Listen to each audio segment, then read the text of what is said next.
This is where I want to talk about understanding how to predict and perceive your lie. Okay.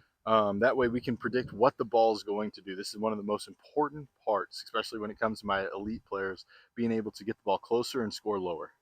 Right? If I can get any of my players to understand this, it's an utmost. But at the end of any session I talk about chipping and pitching, I go over this every time. Okay. Because this needs to be constant reminders.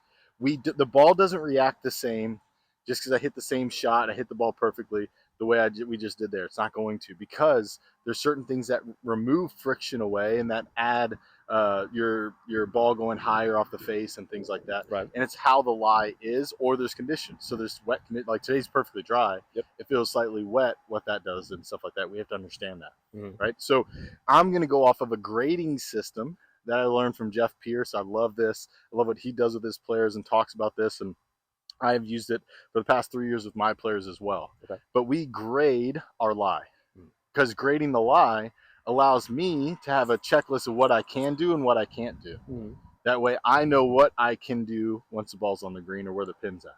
So our perfect little fairway lie or in front of the green is a grade A lie. Yep. Right? I can do pretty much whatever I want to with that golf ball. I can have max spin. I can take spin away. I can hit it high. I can hit it low. Right? I can do whatever I want with that golf ball. I then go to my grade B lie. Okay. Grade B is a ball that's sitting at the top of the rough. Okay. It is sitting very much up on the rough. We call this a flower lie in the rough, that going into greens and stuff. Yep. But this takes away certain shots that I can and cannot hit. Okay. Okay. So from here, the ball's going to go much higher than our standard A lie out of the fairway, because the way rough works, right? Yep. We have our layer of dirt. We then have our root system of grass, which can be anywhere from a quarter to a little bit more than a quarter of an inch, right? That's just your brown root system. And then you get the blades of grass, right? And you get this pillow at the bottom. So the ball is sitting way up off the ground, right? So if I was to interact with the ground, this is where a player might just go right underneath the golf ball. Right, which I've done. They'll just slide right underneath it because they have a B lie, and they're thinking, oh, I got to get this high and soft. They open the club face, and they go right underneath it, and the ball ends up right in front of them. Right. Yeah. Because they're interacting with the ground when they should just be interacting with the ball. Right. So I need to be able to know that the ball's going to go higher, so I actually need to use a less lofted club off this lie. I can use a more lofted club, but I have to kind of manipulate ball in my stance, swing a little bit more down on it to get low and get the friction. But I would rather see a player use a gap wedge from here than a sand wedge. Okay. That way the ball they can use it and it's going to hit higher off the face. It's going to come out just like their sand wedge will, but they're using a gap wedge, which makes the shot easier. Right. This is a shot we just want the player to very much be just kind of right at the top of the grass, picking ball clean. It's going to have a one-hop check and then roll out like a putt. Okay. Right? But it's going to most of the time come out higher or hit higher on the club face. Right. So we have to know that. So I don't want to use a most lofted club here.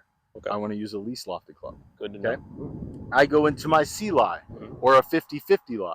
I call it a C lie, but 50% of the ball's below the grass, 50%'s on top of it. Okay? Well, now this starts coming out a little bit hotter because grass is getting in the way, so I lose my friction, right, which takes spin away. Yep. So now that ball's coming out as a knuckleball, right, and it's hitting lower on the club face. Yep. Because it's not hitting higher anymore. Yes, because it's sitting down. So it's going to be hitting lower on the club face here. So I need to start using a more lofted club. And even though I'm using a more lofted club, I have to predict that the ball is going to roll once it hits the ground. Right. It's not going to stop. This lie, that ball is going to hit and it's going to roll. So I have to be able to predict that and play for that. Yep. So even though I'm using my most lofted club, I have to know it's going to hustle. It's not just going to stop. That's where that math comes in again. That's where That's where understanding the math comes in. Yep.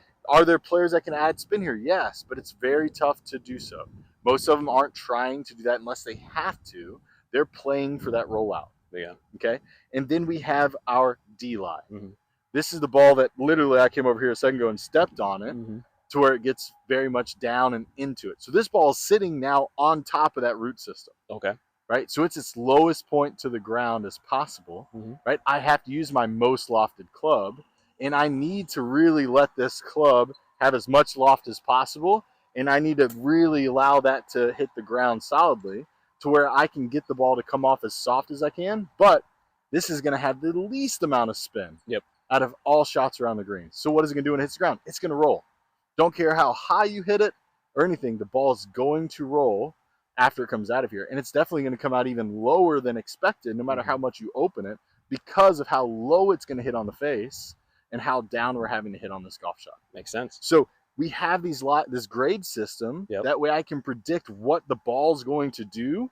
That way I'm able to choose the correct club for the shot needed. Got it. Right? So once I can grade this and have my A, B, C, D lie, my most spin, still good spin but higher, losing a lot of spin, lower, no spin, lowest, I can start knowing what club to use, what I should be doing with that golf club. That way I can get that ball going towards the pin and getting as close as possible.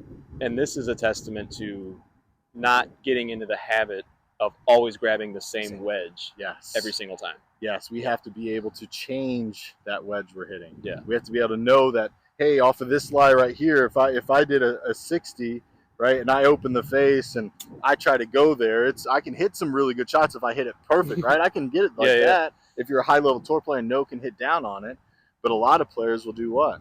A lot of players go right under. They go under or they'll start using too much loft, and it's going to go right there. But even that, right, doesn't get to the pin. It's still short. Sexy shot, awesome, stop like crazy. But I had to hit that perfect out of here to be able to do that. And if I'm understanding correctly, too, and for the viewers, there is manipulation that's required, but you're saying the manipulation is in the club choice as opposed to doing anything with your wrist or anything. Yeah, I mean, like my players, like what I just did there, my high-level players, you know, like that, will manipulate things to hit those shots that react more comfortably than what we'd like to see. Right? But for my guys that are, 7 handicaps or higher, like 1 day a week, keep it simple. Right? Keep it to where I can go to I'll grab my 50 degree here and get that same kind of ball sitting right on the top of the grass right there, get close to it, and just kind of act like a little putt or chip, and let it sit there and run out softly on the green. It's going to do the same thing every time and make it so much easier for you to get it closer to the green. Right? We don't have to hit shots like the tour pros do to shoot the scores we want to. We just have to understand how the ball is going to come out. Makes sense to me. Right? Now, again, my tour guys, we have to do it a little bit differently in order to hit the shots like we need to get it to stop as close. But if a 10 handicaps here, they should be within 10 feet. Right? 10 feet, make a putt, or you 2-putt, you go to the next hole. Too many guys are leaving it off the green, or they're hitting it over the green. They're never even getting close to it, right? It's all about giving yourself a chance. An opportunity. That's all it is, right? We need opportunities. That's all we need there. Yeah. Okay. So let's see you run through some of those. Oh boy. All right. So I've got my 54 again. I'm one of those guys that would typically just grab this. But understanding that you got to assess and you got to choose the right weapon for what you're doing. For what we're doing, exactly. So if we're going through this, and obviously we have our A-lie here, this could be our just stock shots that we already went through. Right. So we're going to start going out of the rough here. So what I'm going to do is I'm going to hand you your 49. Okay. Thank you. And we're going to get up to this golf ball. We're going to have that ball just off the inside of our left heel. Feet close together and get closer to that golf ball.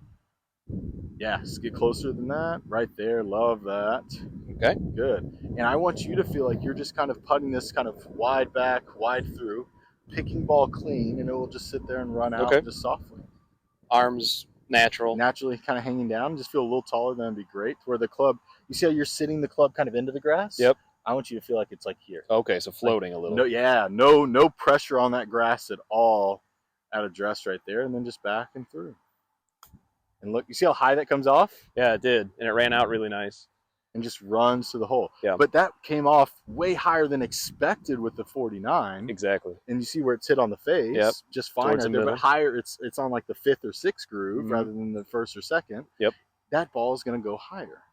Right? And that's able to run out nicely. Nice. Right? So now we'll go to our kind of our 50-50 lie here. And again, I'll hand you back your 54 now. All right. We don't need a 60 per se for this shot. We could use a 60 for this shot, but per se we don't need it Okay. right now. But it'll be a lot of the same stuff, but instead of the club floating on the ground, it's going to feel a little bit more level with that golf ball. All right. We're going to have that left shoulder a little bit more over the ball, so it's kind of feeling like it's kind of floating in front. That way I can be, that way I can be down into it there. Beautiful. Okay, a little behind it, but you still see it is able to come out just fine. There was almost a little bit more forgiveness on that mistake because of what you described: less friction, more rollout. Yep. So we're able to have a little bit, especially for choosing the right club for the shot. Got it. And trust on these to feel like you're hitting ball first. I think that's one of the biggest things. So many people try to hit these like bunker shots. Right. Allow yourself to try to feel like you're hitting ball first. Yeah, beautiful. And then it's going to kind of run out from there. Yeah. Okay. And that one I could have taken back a little bit more, but that comes with practice. It comes with practice and understanding how that comes out. Now, I'm going to hand you your 59 degree here. All right. Right? Because this is our D lie. So this is what I'm needing the most loft on. So at the same point here too, if I need to get it really high up, I'd get further away. We don't have to for this shot, so we're not going to. We're going to stay our mid to close. That way we can be down on it. But I need that to really feel like I'm kind of getting down into that ground. I don't have to hit it hard, but I have to just make sure that club is into the dirt. Yes. Yeah. Okay. As I go through there. All right. So close. Yep. Same ball position. Same ball position. Absolutely. Same left shoulder feeling tilted to the left there. Beautiful. Awesome. But you see how much hotter that comes out? Yeah, it did. So that's where I try to tell people on this one, I don't have to swing hard, right? I can, because the ball, I'm hitting ball first, and it's hitting so low on the club face because how down it's sitting. Yeah. It's going to come out the hottest. Right. Right? So I'm so happy you hit ball first there. That's exactly what I want you to do. But now you can be like, oh, wow, I don't have to swing hard. Just because this ball's buried, I don't have to chop this out of there. That club's getting down into the ground. It's coming out low off that club face, even no matter how lofted of a club I am, it's going to come out hotter there. Okay. Great contact, by the way. Yeah, that felt good, actually. So ball forward in that stance. Right foot behind your left foot. Thank you. Good. Left shoulder there. And again, you just can feel softer into it. Still hit ball first. Still clubbing in the ground. You just don't have to swing that hard into the golf ball. Close. Getting closer. Getting close. But that, again, testament to it comes out hot. I just have to adjust, and this is one of those things where you, like we said, go out, neighborhood municipal course, anything you're telling me you can do anywhere. In your backyard. And in the backyard. And again, guys, I'm stepping on this golf ball. Yeah, you are. This isn't an easy shot. No, this is not easy. This is not easy. But if you see your buddy step on your ball and he swears he didn't and you can't move it. That's exactly right. You now know how to play this golf shot. That's right. All right. Good.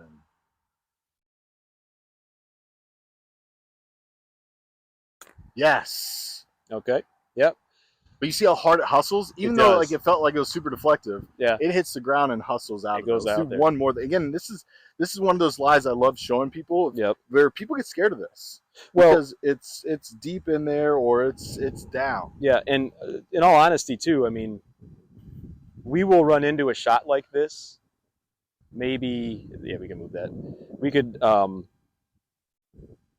we run into a shot like this maybe once, twice a round. But it will kill a round. Oh, it can. Confidence, people will just leave it in front of them or blade it across the green. Yep. Right. My goal is just if you're able to do that and have it 10 feet away. Yeah.